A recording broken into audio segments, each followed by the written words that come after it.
I should point out that this is obviously not the kind of thing that's safe for work or for younger people to watch. So if you're thinking about a young person watching this, please stop. I'm going to try and mark this as adult. It's not too bad, and the first bit is okay, but it's going to get a bit weird towards the end, and you might want to persist with that or not, depending on your background and age group who's watching this video.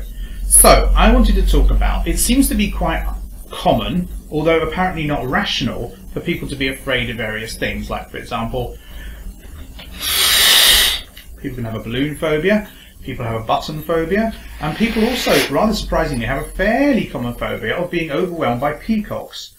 And then there are other phobias which seem to be a lot more rational and evolutionarily based, such as the fear of heights, the fear of the dark, and the fear of loud noises. So those are fears rather than phobias. Now, I would say that those phobias that seem unusual, like the fear of spiders, the fear of balloons, which is clearly connected to loud noises, are not so much rational. They don't have reasons so much as they have causes. Presumably the cause of fear of spiders, other than learning that from other people, or the cause of the fear of thunder, which is interesting, is that there is something which has led to us evolving such a fear to increase our fitness. Now, what I'm of course familiar with is fear of buttons. Now, that is quite a disabling fear, of course, but I think what it arises from is an aversion to blemishes to avoid infectious diseases. And I think that for me, they're similar to pustules and warts, blisters, the kind of thing that indicates ill health.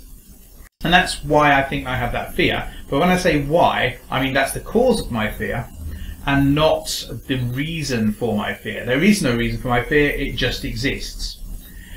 Then you've got the middle bit of epileptic focuses. There is a case of a man who had an epileptic fit whenever he saw an open safety pin.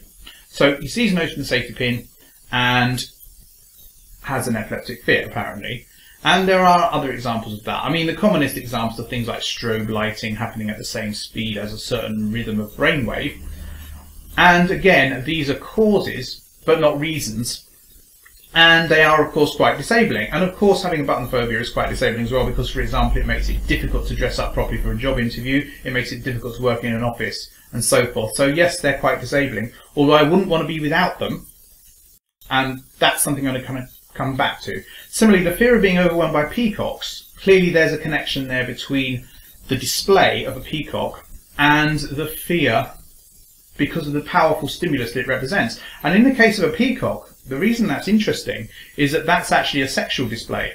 Which brings me to the third subject, which is the one you might want to turn off at, depending on your audience, which is the question of kinks, paraphilias, perversions, sexual deviations.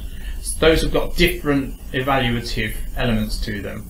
Sometimes they have causes because of experiences that people have had in the past that they've come to associate it to. Like, for example, it's said that fetish for shoes or feet is due to the fact that toddlers are crawling around on the floor, or other babies are, and they see a lot of feet, so they have that association. But there are a lot of others. For example, you've got balloons themselves, popping or non-popping, and you have vaporized or disintegrated, you have inflation, you have whips and being tied up, that kind of thing too. But sometimes you have very specific philias, and those philias similarly are a little bit like being a football fan. If you have them, no explanation is necessary, and if you don't have them, no explanation is possible. There is no reason for these, they just exist and they're out there. And I think that they may also exist for evolutionary reasons. And I always think of it as like a transformer, you know, robots in disguise. You rearrange your sexual orientation, and it's possible to reconfigure it into a form that's a robot rather than a car, if you see what I mean. So it's like if people were really sexually into cars, they might be able to be into robots because they can see similar features in them. So that's where I think it comes from. And again, I think it's a little bit like epilepsy.